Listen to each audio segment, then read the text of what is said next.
Thank you for joining us for our 19th online event now. We had this event last year. It was called Removing Plastics from the NHS, but this year we've gone for a more circular approach, acknowledging the fact that plastics aren't going anywhere, and it's kind of what we do with them that makes a difference, which is why these guys are here. And I'm not going to do much of an introduction today because we've got so many good these panelists in front of us, but the reason myself and Georgia took this on was exactly what we're doing now, to get people like our panelists in front of us and discuss issues the NHS face, and to help the NHS on their kind of net zero targets. So today on our panel we have, one second to get these names right.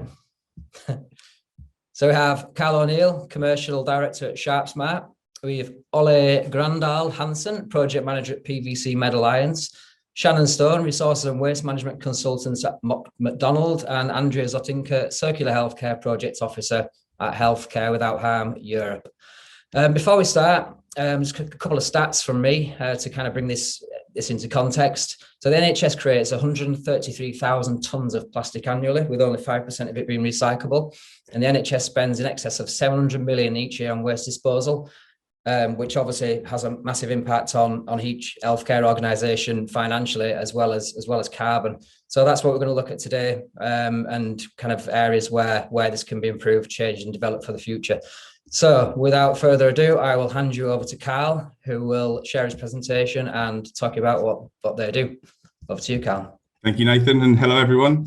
Thanks for being here today and listening to this. I'm the Commercial Director at SharpSmart, and I've been within healthcare waste management for the last 14 years, very much focused on working with customers and the healthcare environment to look at how waste is managed, how we can drive efficiencies, how we can make improvements.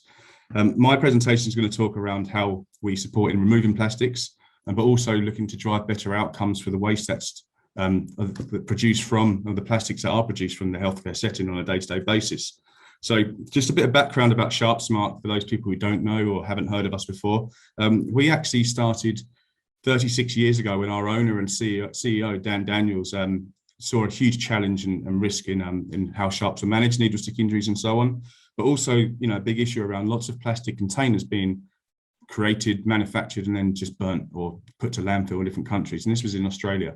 So after a while of creating this solution that was a safety engineered device that reduced needle stick injuries and would then be washed and collected and reused again. It was 19 years ago when the Sunderland had a real issue with needle stick injuries, and they had a nasty case that went out, and that they reached out to Dan and said, can we look at this in the UK? So from there, we started to get, we built a business in the UK. We looked at the whole reusable sharps container that we had, and we started to work with hospitals. Now we're currently working with 31% of the acute market setting where we've got our reusable container in. And as a business, we've further divested into areas such as total waste management, where we're looking at the whole waste hierarchy, how we're managing waste within the hospital, and then on the back of that, we've also got our own treatment now and looking at more sustainable methods of treatment of healthcare waste. So that's really the bones of our business. But just to sort of give some context behind it, we've worked with the healthcare setting across the globe, and what we see is 5 key areas of need around safety, sustainability, efficiency, compliance, and education. Obviously, today I'm going to focus on sustainability and how we can remove plastics. And I will touch on some other elements within that, but it's about how we support the NHS in achieving their route to net zero strategy and delivering on their objectives. So what we do, and the biggest focus here is we need to support the NHS in managing their waste. So we start off where we got here, where we look at getting within the 4 walls of the hospital to understand what the challenges are for that organisation where it comes to waste management, plastic waste, what's being produced. We then start to look at what products and solutions are in place. So we're to look at how waste is being handled, how staff understand it, what the waste policy looks like. And we get to a point where we look at what actual systems we can put in place to help drive those efficiencies and reduce those areas. And then we'll audit them to look at even the more opportunities. And hopefully that will help shape the waste yard into a place where the waste that's being produced is able to be segregated in the right way and treated in the right way, in the most sustainable ways.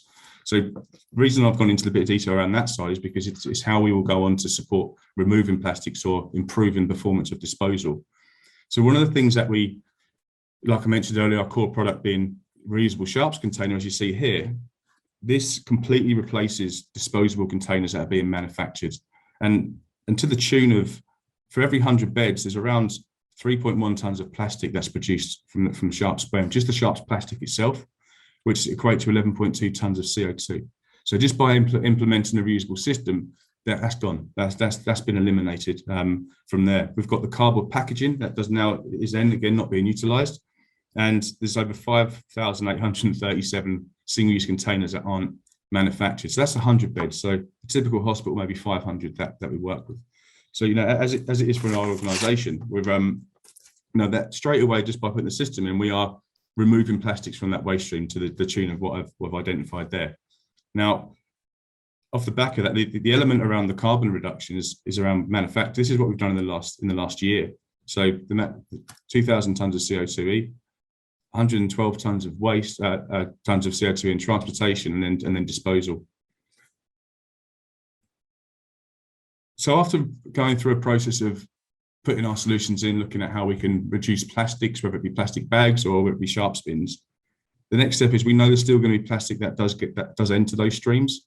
So our mission is to help to understand how can we actually treat that waste in the most sustainable way, or make sure the waste being placed into those containers is in the right containers.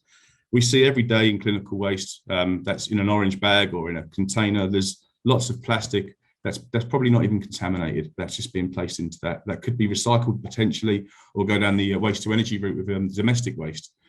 It's about how we can change behaviour within the four walls to make sure that people are aware of how to manage their waste, and they're trained and they're really bought into it.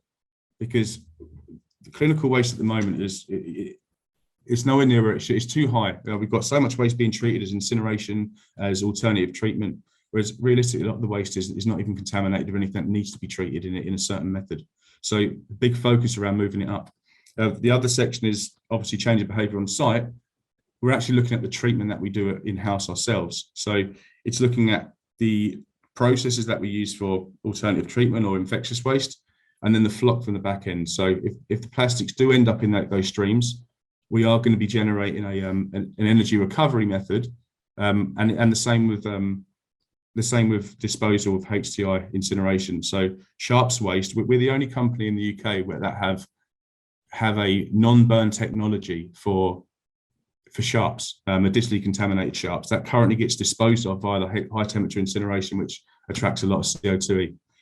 Our solution allows that to go down a treatment where they can be shredded, sterilised, and the effluent retained to allow the flock and the output to go down the SRF route to generate, to have a more sustainable method of treatment. So what we're trying to do in everything that we do is to, one, prevent plastic in the first place, and then when we're helping our customers and supporting our customers, it's then around how can we treat the waste in the most effective way to reduce the overall impact that it has. And this slide here will just show you that we've got orange bag and medicinally contaminated sharps that will end up in an SRF outlet, whereas in the whole industry, this is currently in a disposal element. Realistically, the NHS have a goal of 20-20-60, which is 20% incineration, 20% AT, and 60% offensive. That's the starting point.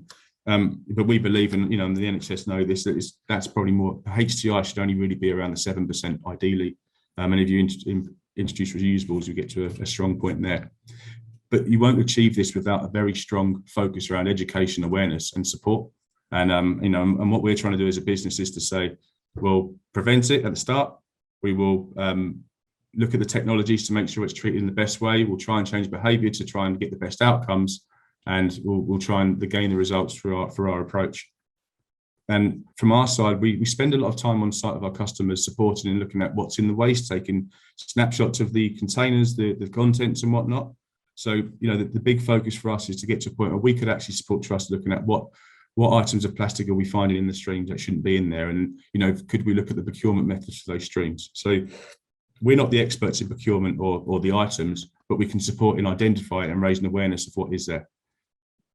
So that really concludes my talk on today. So thank you very much. Yeah, thanks, Carl. Yeah, it's a prime example of how you can design to kind of reduce as well as tackling the waste problem. Because I think that the key thing is at the specification stage. But we'll come back to that in a bit in the kind of questions later. One thing I forgot to mention is the Q&A is open, as Evie has pointed out. So feel free to type in questions to the panelists and chat amongst yourselves in there as well. We will go through some questions at the end, but yeah, just get these questions fired in, and yeah, we'll come to them afterwards. Okay, Ollie, it is over to you.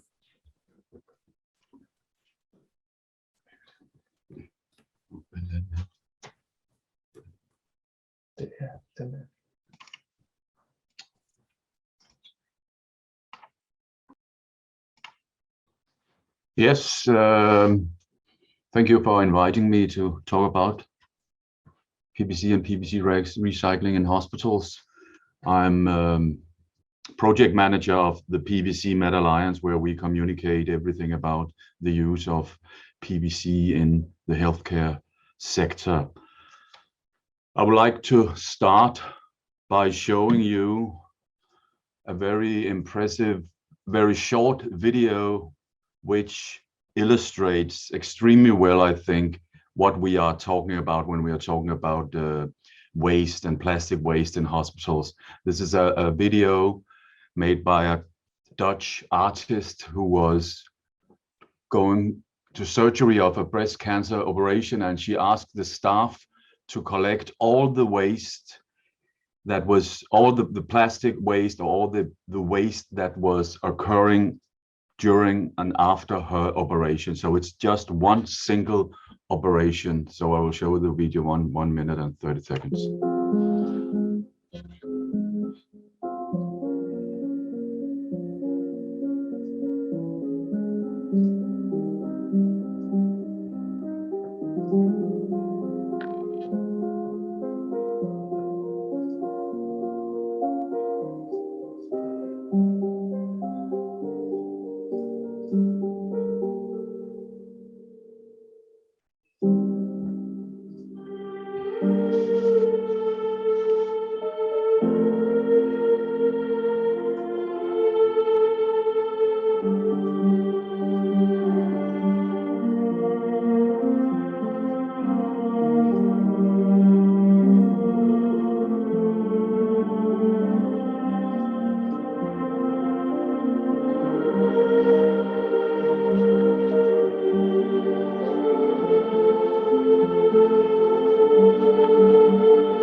Yes, I hope you can see that we have a problem or a challenge with plastic waste.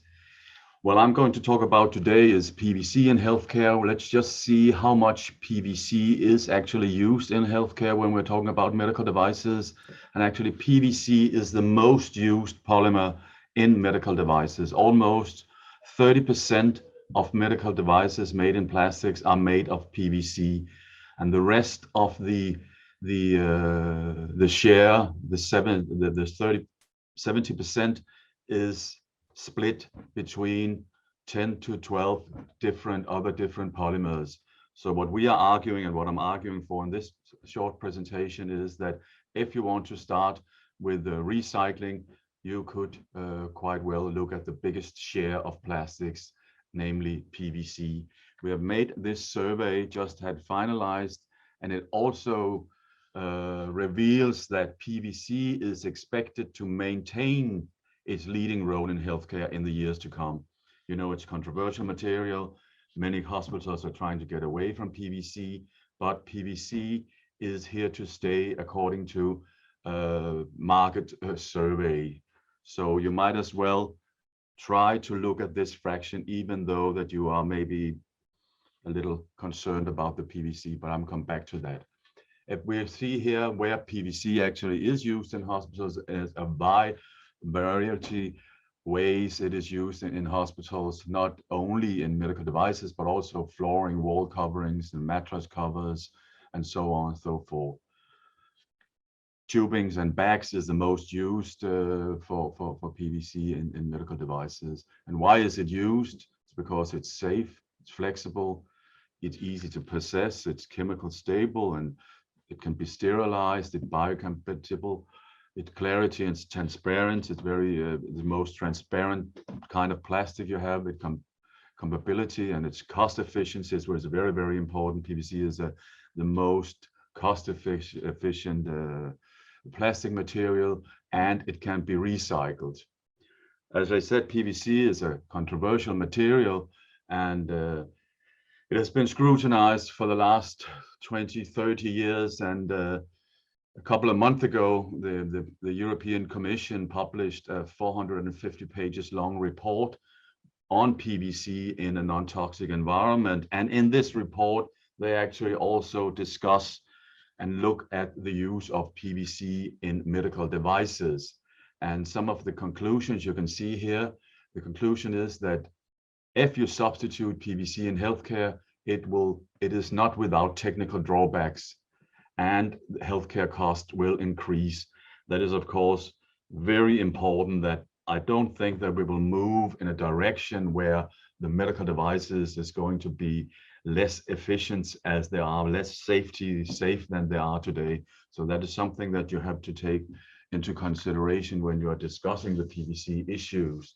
And also this report concludes that it's not certain that if you choose plastic alternatives, it's not just like that just because it's PVC free, it is better from an health and environment point of view. But if we look at the two main concerns that is linked to the use of PVC in healthcare today, it is actually the plasticizers, namely especially DEHP. And what we can say now is that these concerns that have been raised against PVC for the last 20 years, it has mostly been on the safety, the migration of plasticizers into the patient. But now safe plasticizers have been developed, and also the new medical device regulation and REACH will make sure that hospitals purchasers must purchase DHP medical devices in the future. So this has kind of disappeared, the most important concern with the use of PVC.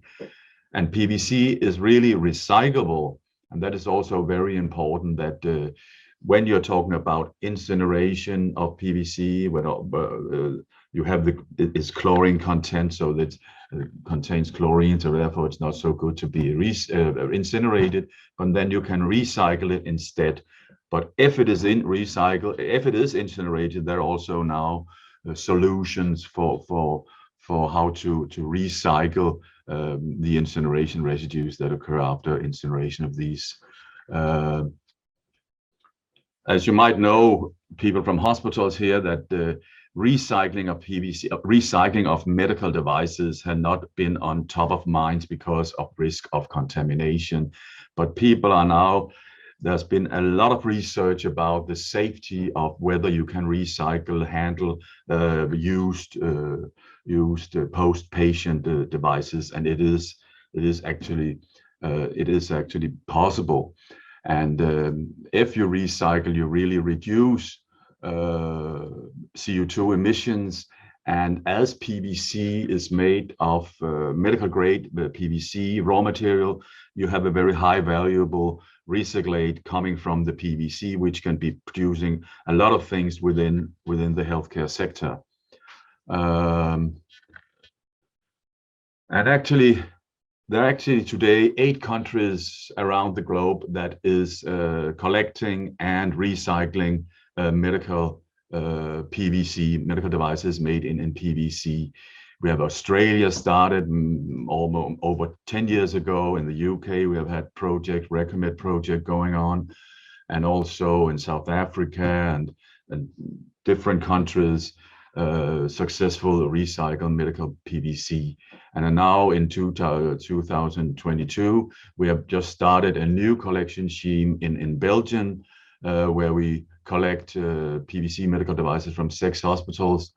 And we have already now 36 Belgian hospitals on a waiting list, because they can now see by this pilot project, that it is possible to recycle PVC medical devices and save money, because you do not have to have infectious waste, which is very expensive to get rid of. If you recycle it instead, you can even get money from the waste, and so on. So that was my 10 minutes. I'm of course happy to answer questions if you have any. Thank you.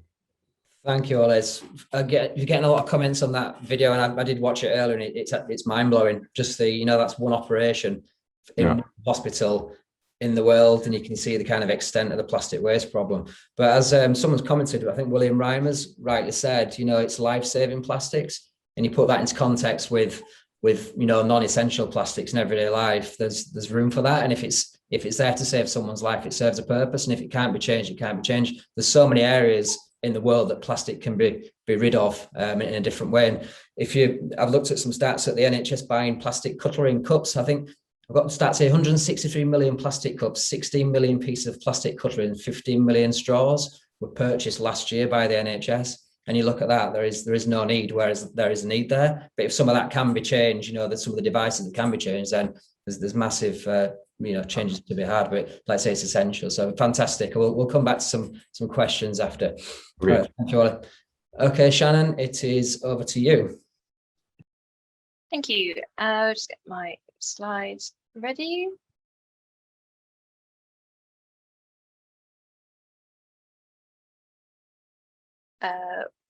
Is it sharing my screen? I can't tell. And Yep, all good. Okay. Oh, cool. Thank you very much. Okay, so thank you for inviting me to join this webinar. So I'm Shannon Stone, and I'm a waste and resource management consultant at Mott MacDonald. I'm here today to talk to you all about the work that my team and I have been involved in, mostly with NHS, with helping them incorporate circular economy principles into their operations, with a focus, of course, about plastics where possible.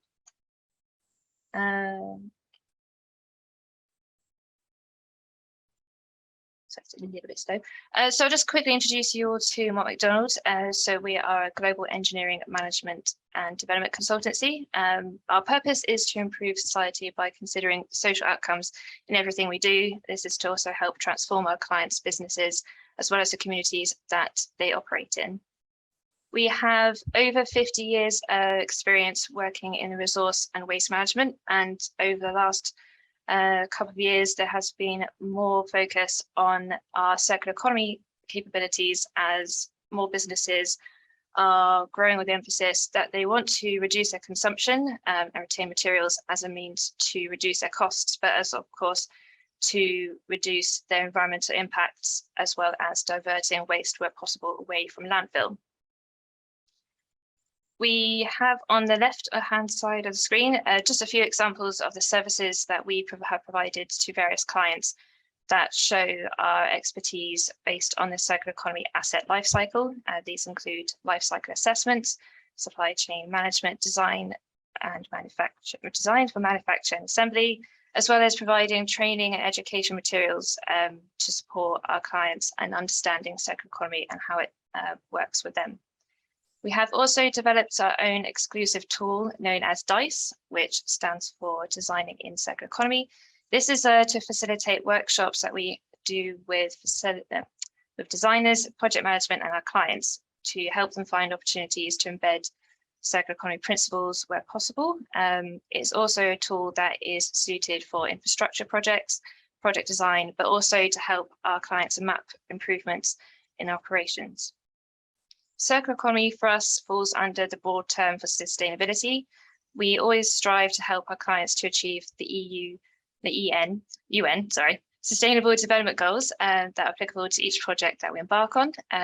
These Sustainable Development Goals are essentially a collection of 17 interlinked global goals designed to be a blueprint to achieve a better and more sustainable future. When it comes to healthcare organisations, we have been working with NHS, like I said, and also other large organisations such as the Global Fund, with supporting them in improving their waste management to be more sustainable. In this line of work, we have helped our healthcare clients work towards at least 8 of the Sustainable Development Goals I mentioned. This is primarily introducing more responsible consumption, limiting environmental impact to land and sea, but also to help align their goals to further achieve climate action. For our clients, we explain that the circular economy model, which is essentially shown in the top diagram, is an efficiency of oriented and closed loop approach. This is where we look at the flow of materials that's considered throughout the whole of all stages in the supply chain.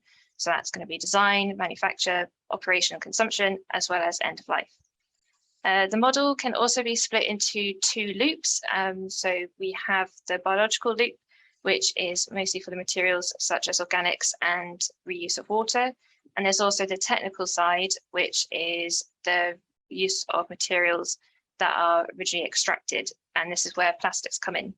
In the healthcare sector, you would find plastic mostly from packaging. Medical supplies can contain plastic, of course, as well as medical equipment, electrical equipment, as well, office supplies, furniture, and there's single-use plastics. There are obviously more examples, but these are the key ones that produce plastic waste when they're no longer in use. The reason why plastic is part of the technical loop is because this is where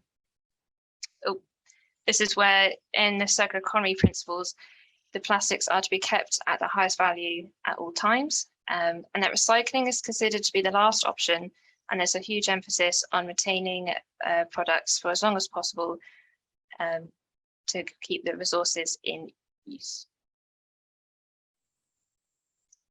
So a bit about what we've been doing recently with the NHS improvement, also known as NHSI. Some of you might be aware or be interested to find out that we at McDonald have been working with the redraft of the National Healthcare Guidance, which is also known as the Healthcare Technical Memorandum 0701. This is guidance to help NHS staff understand how to implement safe and sustainable healthcare waste management across the NHS. The guidance is being updated primarily to reflect on the latest legislation, international best practice and external guidance, but this will also include the adoption of circular economy and other sustainability principles. The current version doesn't really approach these aspects, and this redraft will put this more at the forefront for those who will have access to the document. It will also be streamlined significantly. This is to encourage improved readability and to eliminate jargon. It will be a key tool to help readers understand why it's important to manage waste properly. As we've heard earlier, there are issues where certain wastes are going into the wrong types of bins and therefore being incinerated when they could have been put into the recycling waste stream. The document will also align further with the wider environmental goals of the NHS. This includes their net zero carbon initiative and sustainable procurement good practice. It's currently, this document is in the final editorial stage, and it's not quite known yet when it will be issued, but I encourage those who are interested to keep an eye out. It might not come as a surprise to some of you that almost 9 out of 10 adults aren't aware of what a circular economy means, and therefore you could assume that this means that majority of those who work in healthcare potentially don't understand it either.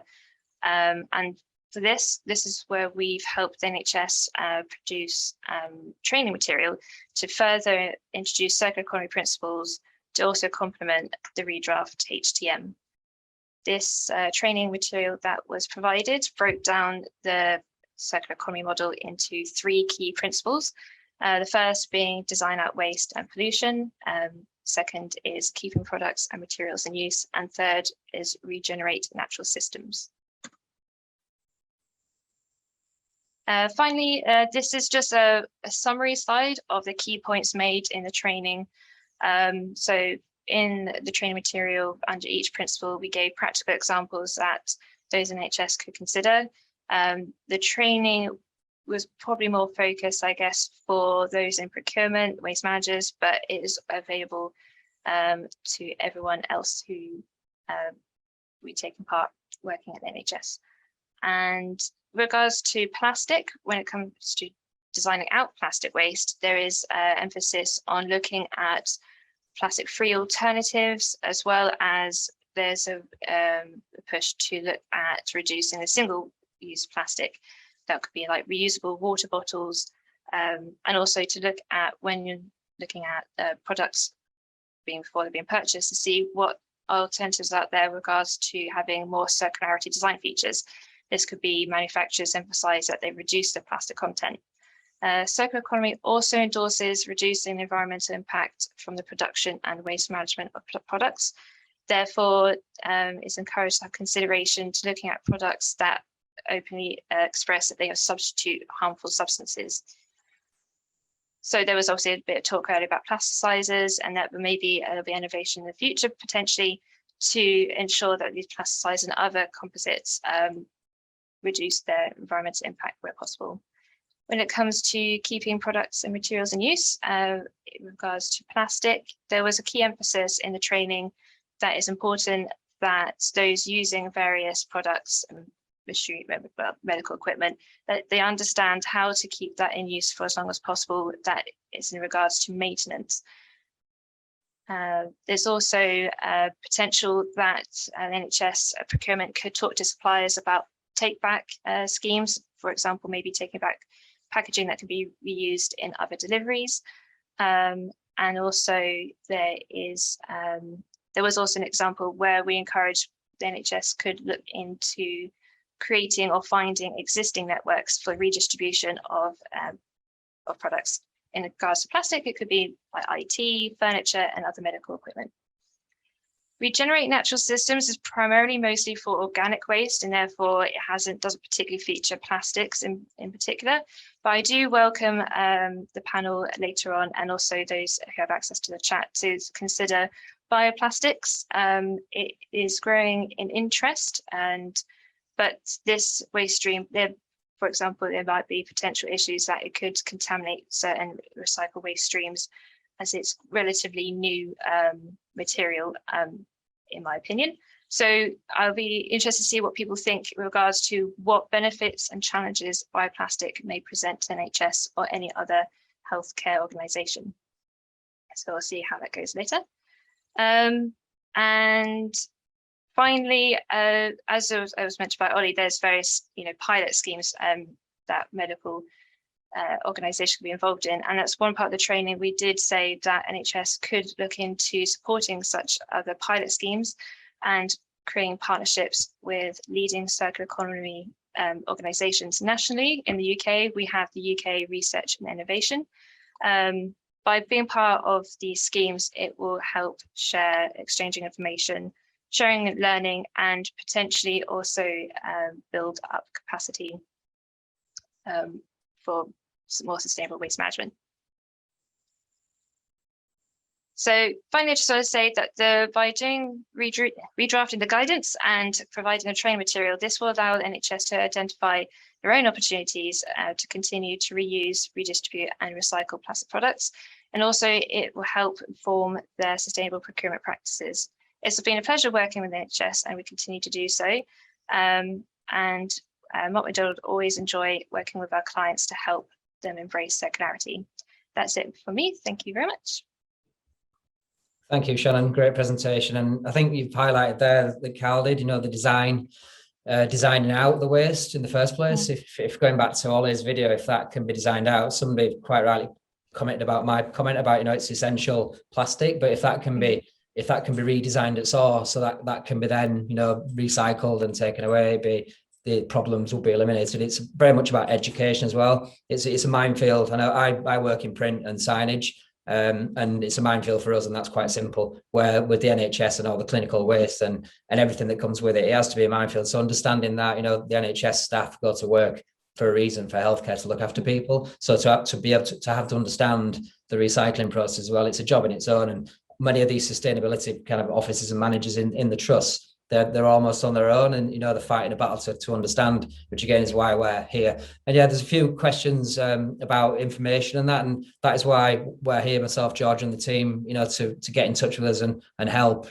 make those changes and find that information out. But we'll come to that afterwards. So, right, moving on to Andrea.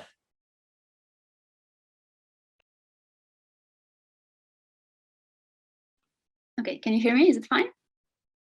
Yep, all good. Do you want to go into presentation mode? Okay, great. So, hello everyone. My name is Andrea Zotinka, and today I will talk about plastic reduction and the waste hierarchy in healthcare. We are Healthcare Without Harm Europe, and we work to transform the healthcare sector so that it reduces its environmental footprint and becomes a leader in the global movement for environmental health and justice. And I will start with the waste hierarchy, which was also shown briefly before me. But I think this is a crucial tool that we have to respect if we want to tackle our waste problem. And you can see that in the upper part, it's the prevention, which is the preferred actions that we can take to reduce waste, because of course, if we don't want a waste problem, we should create less waste. And I really appreciated the video that was shared earlier by Ole, which is a very powerful video that I have seen before. But I'm surprised that people see this video and the first thing that comes to their mind is recycling, because when I saw it, the first thing that came to my mind was reuse, because you could see in the video around half of the waste that was created was actually non-woven textiles like gowns, drapes, brew wrap. And for all of this, there are reusable alternatives. There are reusable gowns, there are reusable drapes, and there are reusable sterilization containers that can be used. So, and they are used already across Europe and across the world safely. So I think we have to start with this. We have to start with the top part and then move down. But we can't just skip steps, I think, especially where alternatives are available. We are not really reinventing the wheels here. The impact of plastics, I guess it's really no mystery to any of us nowadays. Plastic is closely linked with the fossil fuel industry. They are heavily investing in production, and production is expected to triple by 2060. The plastic life cycle affects human health. And there was a good comment in the chat box to say that, us saving lives here negatively affects human health in other parts of the world. We have to be really careful with that. And the truth is that most plastic is not recycled. Most plastic is actually incinerated or sent to waste to energy, which is also incineration and also one of the most polluting forms of energy that we can have, so not recommendable, or sent to landfill. So I wanted to mention why recycling alone will not solve the problem without first tackling reduction, because simply we do not have sufficient capacity for tackling all the plastic we're producing. And imagine if we don't have it now, how can we have it when production is just supposed to increase 3 times more in just a few decades? Then plastic is always losing its quality, so it cannot be really recycled infinitely, or even once. You still have to add virgin materials. And there is a huge problem in Europe with waste shipments. And there was a recent report from the UK with waste that was supposed to be recycled from the UK that was ending up dumped in Turkey, and sometimes even open burned in the fields there, which is a huge injustice for the communities there. So I think we have to be very careful with the lack of transparency in the process, and simply we have to focus on reduction. And there's of course the problem of toxic chemicals. Plastics contain many additives that some of them are harmful for health, and recycling them will actually just move the additive from one product to another, but it will not solve the problem of toxic chemicals. So now what can we do instead? So I put here a few questions that you can ask yourself to apply the waste hierarchy for whatever product category you want to cover.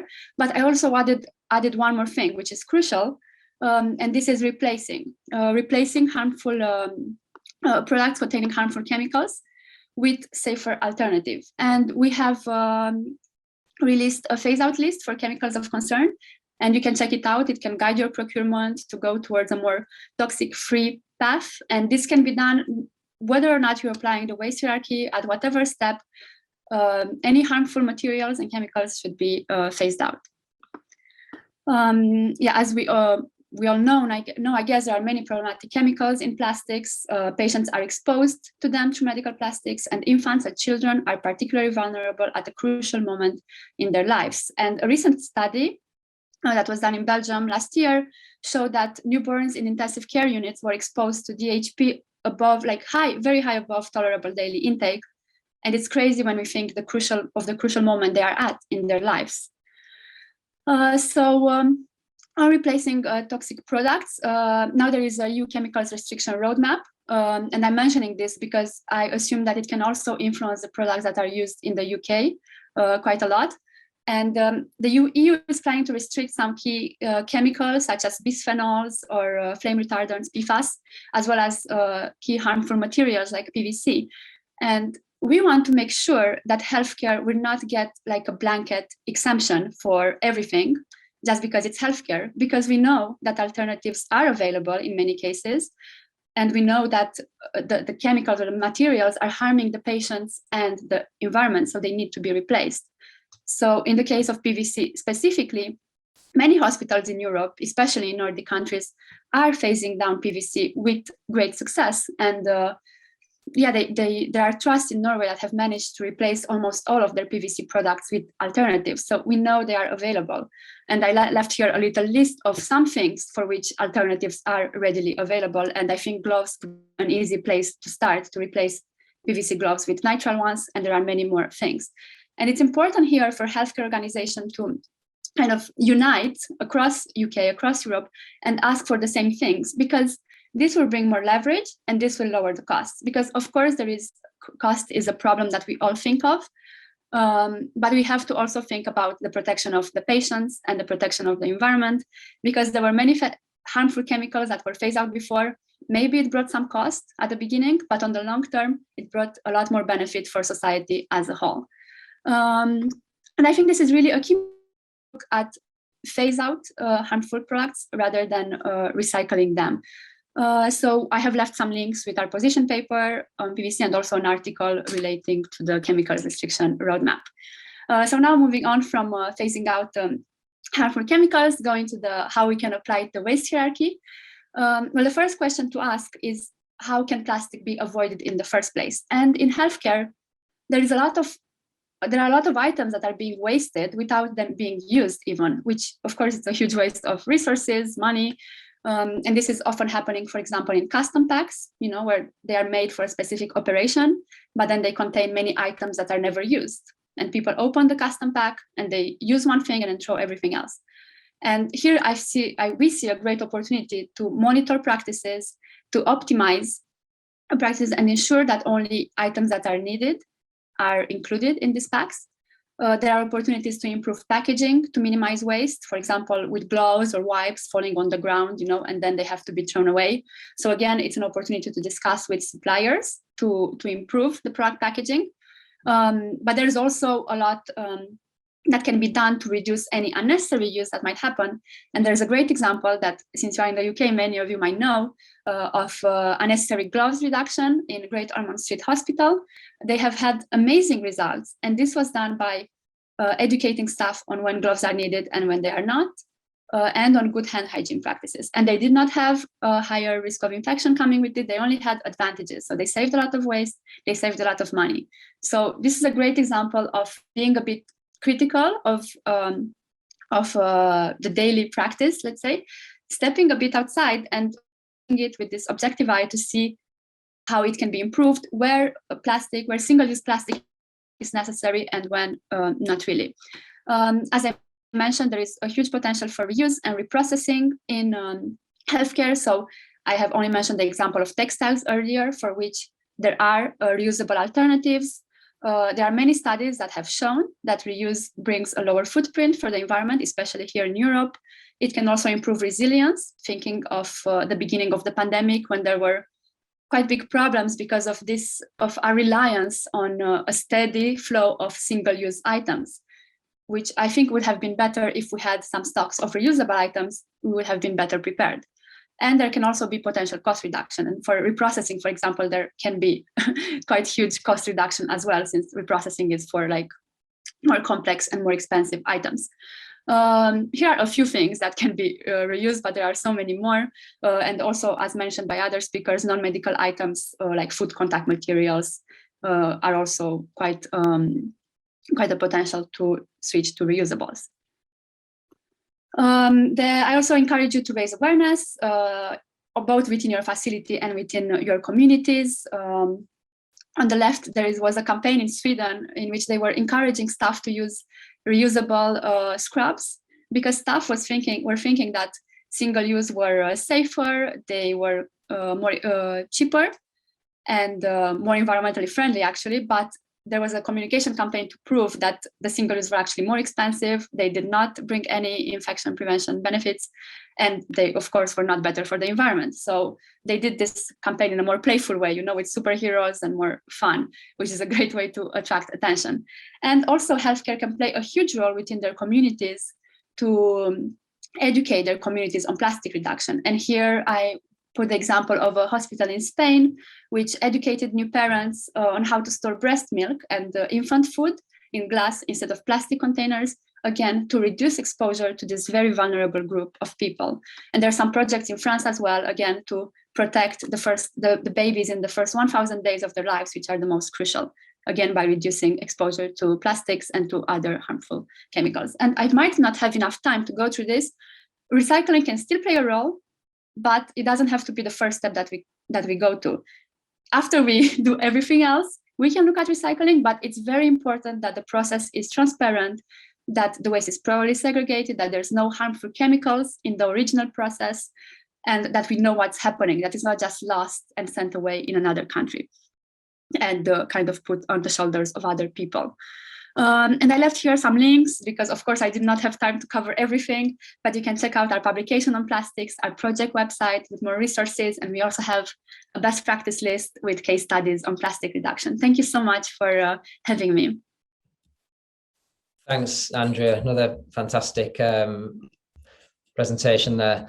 And yeah, I totally agree. Designing out is the answer. I studied product design over 20 years ago at university, 25 years ago. Back then, it was all about injection molded plastic and the latest kind of devices. And there was no mention of sustainability in a 3-year degree course. I think if you look at universities now, I know for a fact, the sustainability is really high on the agenda there. And there's a lot of innovation going on, with design for sustainability and to reduce waste. And that's the future, really. That's where it has to be. And on back to Ollie's video, he said, what next? Where do you go with this? And as I think Andrea pointed out, there's products now that they're coming out of the paper-based, biodegradable. I know there's a lot of issues about biodegradable and the microplastics in the ocean, but there's a lot of things going on that can kind of shape the future, and it has to happen really because it's constant. It's going back to the stats of what the NHS procure in plastic and the waste that comes out of there. It's massive, and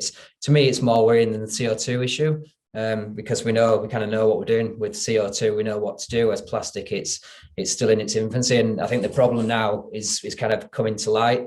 And in many ways, it's not too late. But if you look in the oceans, the masks are everywhere. It's overtaking the bottles everywhere. I do travel a lot, and there's mass on the floors, mass in the trees, and it's the stats on the amount of plastic we consume that's in the oceans and it's in the fish. It's a huge problem, but again, it's one that can be solved through innovation and.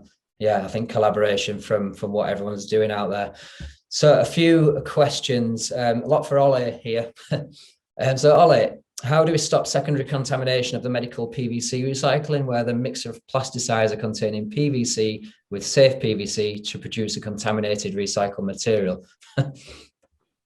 Yes, it's of course essential that DHP is not used, and that you only collect DHP-free medical devices, which is available. And therefore, when hospitals starts going into recycling schemes of PVC, it's very important that they are in alliance with their purchasing department. And the purchasers must buy DHP-free medical devices in PVC. So you are sure that the hospitals that we are dealing with in Belgium, they're of course educated also so we know what is PVC, and if you know that the hospitals only purchase DHP-free, REACH compliance PVC, then there should be no mix of DHP contained medical devices and without DHP. So it should be avoided.